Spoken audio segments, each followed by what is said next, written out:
আজ বানাবো soya rice.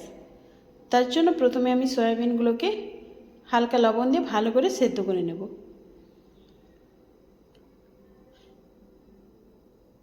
সেদ্ধ হয়ে যাওয়ার পরে আমি ঠান্ডা জলে তুলে নেব। এরপরে ম্যারিনেটের জন্য আমি সয়াবিনগুলোকে ভালো করে জলটা বের করে দিয়ে দেব পরিমাণ মতো লবণ, পেঁয়াজ বাটা, আদা বাটা, ধনে গুঁড়ো, লঙ্কা গুঁড়ো, জিরে গুঁড়ো সব কিছু মাখিয়ে আমি 5 মিনিটের জন্য রেখে দেব।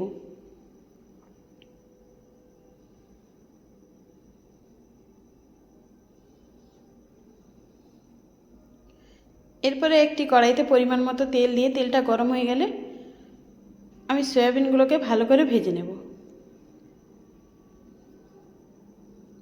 তবে আঁচটা কমিয়েই ভাজবো, না হলে ওপরটা লাল হয়ে যাবে, ভেতরটা আর হবে না। সুন্দরভাবে সয়াবিনগুলো ভাজা হয়ে গেছে, এবার আমি নামিয়ে নেব। একই কড়াইতে দিয়ে দেবো পরিমাণ মতো সাদা তেল, আর দেবো দারচিনি আর এলাচ।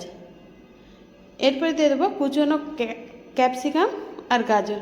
এখানে আমি গাজরের পরিমাণটা কম দিয়েছি, ক্যাপসিকামের পরিমাণটা বেশি দিয়েছি। হালকা লবণ দিয়ে আমি একটু নাড়াচাড়া করে নেব। ভাজা হয়ে গেলে দিয়ে দেবো সেদ্ধ করে রাখা ভাত। অল্প অল্প ভাত দিয়ে আমি ভালো করে মিশিয়ে নেব।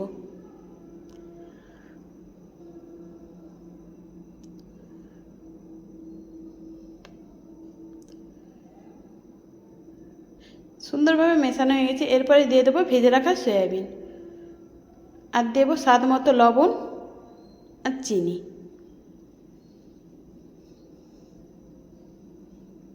ভালো করে আবারও আমি নাড়াচাড়া করে নেব।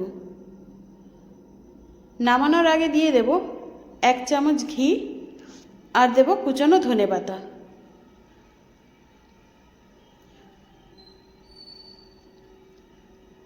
আবারও একটু ভালো করে আমি নাড়াচাড়া করে নেব।